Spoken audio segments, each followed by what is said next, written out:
Michael Vonnen. Welcome to the Tolkien Lore Channel. I'm the Tolkien Geek, and in this episode I want to talk about the recent news in the Lord of the Rings universe, which is Amazon being in talks with Warner Brothers and some other parties in terms of buying rights to possibly make a Lord of the Rings television show. I wanted to make a video about this last week when it really hit the news, but just couldn't find time, but now I'm catching up. So let's kind of get into the pros, cons, what I'm hoping for, what I'm afraid of, and what other weird possibilities there might be, and see what we think. So a big part of the news is that not only is Amazon in talks to buy the rights to the show, but Jeff Bezos, the CEO, is actually personally involved in the negotiations, which is apparently really rare, and apparently it's also part of his current goal to move more towards genre-focused programming, because a lot of the Amazon programming has not been as genre-focused as, say, Netflix's stuff and HBO. He's basically looking for something to kind of compete with HBO's Game of Thrones series. So there's some level of maybe he's trying to actually do this because he really likes the idea of Lord of the Rings and he's going to make sure the right people are involved. So that may be one check mark to put in the pro column. Another check mark to put in the pro column is that with a TV series as opposed to a motion picture, we may actually get a better chance of having higher fidelity to the source material and actually get more of the material involved. With movies, of course, to really capture everything in the Lord of the Rings, you would have to make more really than 3 movies, or else the 3 movies would have to be extremely long because there's just a ton of material. With a series, there's really no definite endpoint. You don't have to have a set number of seasons or anything like that, so you can essentially do as many as you need until you get the job done. So there's definitely the possibility of a TV series, Lord of the Rings, making something really, really good out of all this. So we're looking at the possibility of some serious indications that we may end up with something good. Another possibility, or another factor that plays into this, Netflix is apparently also still in the running. HBO was at one point, but dropped out because of the really huge price tag, which apparently is somewhere in the neighborhood of 200 to 250 million just for the rights. That's not even talking about what it would cost to produce the thing. The fact that it would cost that much, and that you have 2 major players who are still in the running to buy the rights at that price, tells you that they're looking to have to put in a lot of effort to make it really pay off, because you can't put that kind of money into a project up front without even having done any work and then just kind of rest on your laurels and hope it pans out. That's not going to happen. So the fact that we have 2 people competing for rights at this point, or at least 2, I'm aware of Amazon and Netflix. There may be others, but those are the only ones I've heard of in the news. The fact that those people are competing for these rights, and they're competing for something as big as Lord of the Rings at that price, tells you that they're at least looking at putting a serious investment into this. That doesn't mean it's going to end up being good, but it's at least maybe a hopeful sign that it'll end up being good.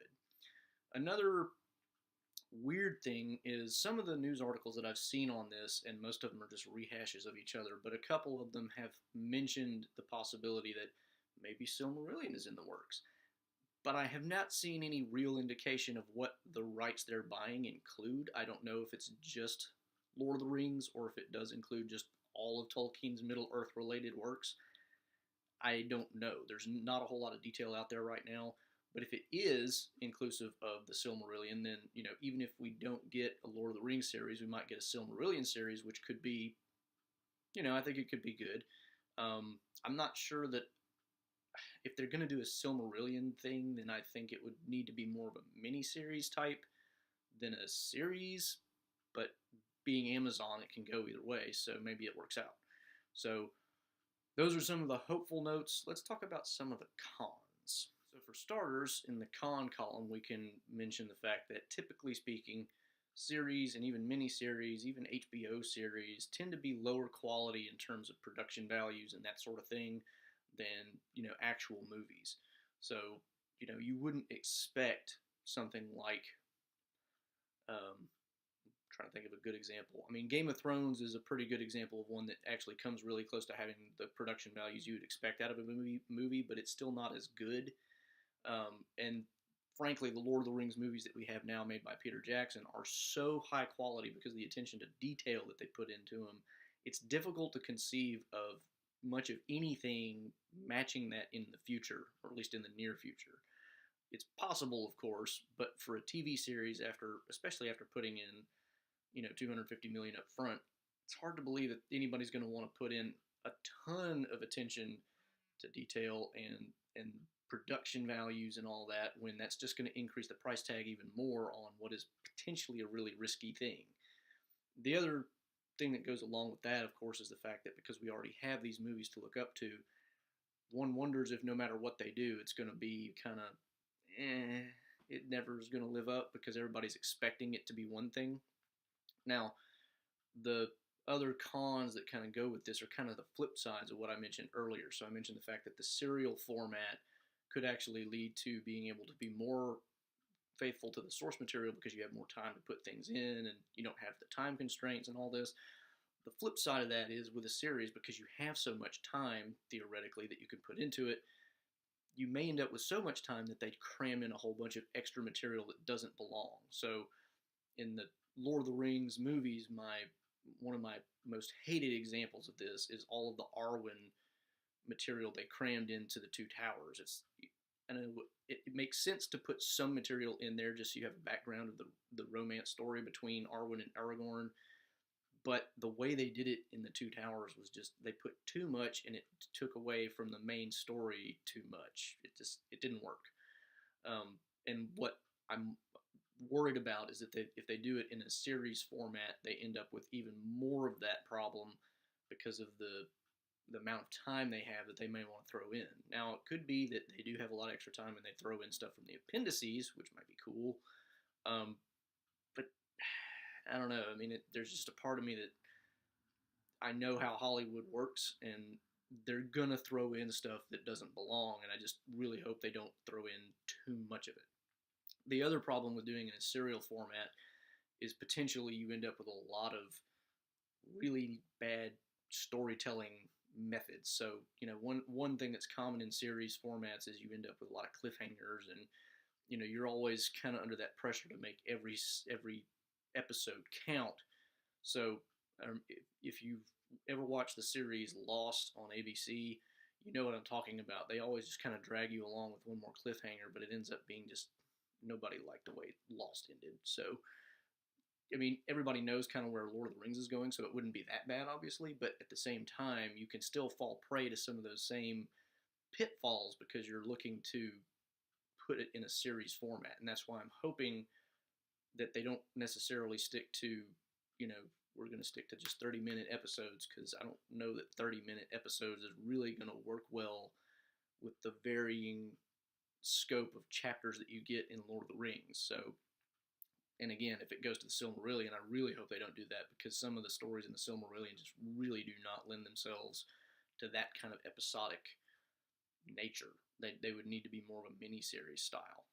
So those are some of the main negative points that I can see up front.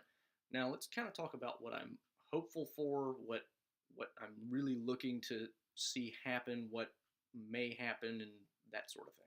So one of the big things that I'm hoping for, I want to put in the context of where we are in terms of Lord of the Rings on the big screen. So we've got the Lord of the Rings movies that came out in the early 2000s, barely 15 years ago, if you look at the Two Towers as the middle point. And then you've got the Hobbit movies more recently than that. So we've got recent movies already in our, collective consciousness. Seems a little early for a reboot, especially because Hollywood is kind of oversaturated with reboots lately. I mean, just think of Spider-Man. How many Spider-Man characters have we had in the last decade? We've had 3. The reboot problem is getting a little out of hand. So I don't want to see just another reboot. If they're going to do Lord of the Rings or The Hobbit, which The Hobbit would be a little more welcome just because the Hobbit movies, they weren't that good, let's be honest. But if they're going to do Lord of the Rings or The Hobbit, then what I would rather them do, as opposed to just doing a reboot with a different artistic interpretation, would be to really focus on the fidelity to the source material. If you're going to do Lord of the Rings over again, especially because the first ones, for all their problems, were very well done. High production values, attention to detail, pretty good fidelity to the source material by and large. If you're going to try to compete with that or give, a reboot to that, then I think the only way to make that really valuable is to increase the fidelity to the source material. That's certainly a possibility given the format that we're talking about, a series. But it's also, like I said earlier, there's the potential that it goes to the extreme and adds in too much extraneous stuff or stuff that's not there at all, and just, again, turns into just a different artistic interpretation as opposed to really sticking to the story. So I'm hoping that if they end up doing Lord of the Rings or The Hobbit, that it's not just, oh, this is just our take. Because do we really need another take on that this early? Again, with The Hobbit, okay, I could see you doing a retake on The Hobbit because it's Peter Jackson's Hobbit movies were just awful in a lot of ways. I've got a video on that. I'll link to it. But other than that, if it's going to be something other than The Hobbit and Lord of the Rings, then I think there the focus really needs to be high production values. And the reason for that is, especially because so much of the stuff that's not The Lord of the Rings or The Hobbit is basically Silmarillion. And the Silmarillion is written very much in a style that you're reading an antique. It's an antique of really old stories told in a very high style. It's very much high fantasy. I mean, Lord of the Rings is high fantasy, but the Silmarillion is like high fantasy taken to the next level. So if you're going to do that, you don't want to cheapen it with poor production values. It needs to be top-notch. Now, that's not to say that I don't also want it to be very true to the source material. I do. Because, if they mess that up, then the production values won't matter as much. But I think the production values aren't as important on the Lord of the Rings and Hobbit end, just because if you're focused on the high fidelity, then it being a series, you're already expecting a little bit lower production values. You end up with something like, what you would expect for a TV series in terms of quality, but really high fidelity to the source material, which is what the fans at this point are probably looking for more than anything. I mean, you've got lots of purists out there like me who, when they first saw the Lord of the Rings movies, they might have liked them, and I did, but they also came out of the theater thinking, why didn't they do that? Or what did they throw that in there for? Or why did they change that unnecessarily? And so if you're going to redo it, it needs to be done right, so to speak. Whereas with the Silmarillion, there's room for artistic interpretation there just because it's never been done before and nobody's got any standard to hold it up to other than the original work. But again, if you're going to focus on doing something new, you might as well set the bar high while you're at it and get the production values way up there.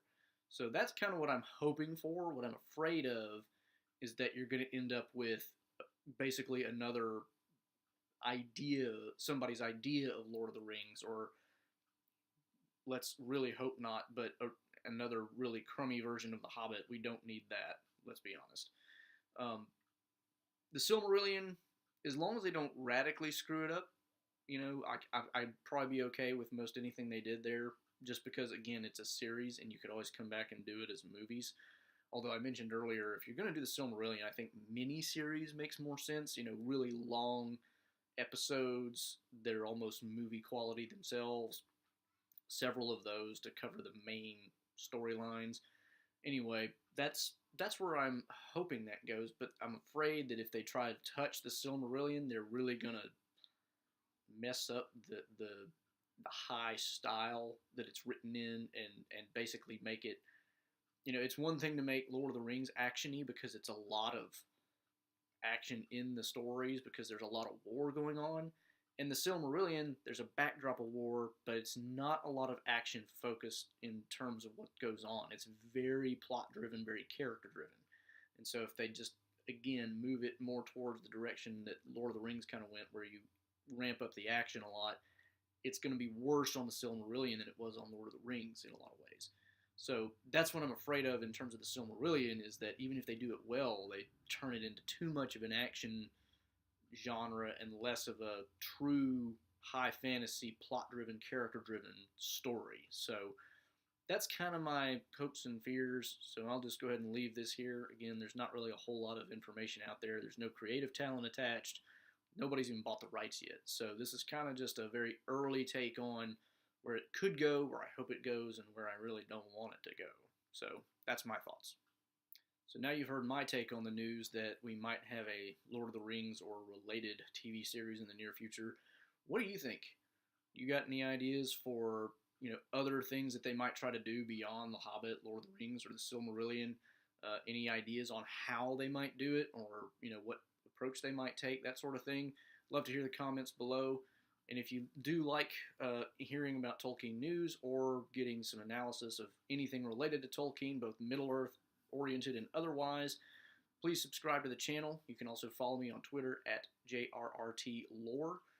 And please also like the video if you thought that this was interesting and share it around.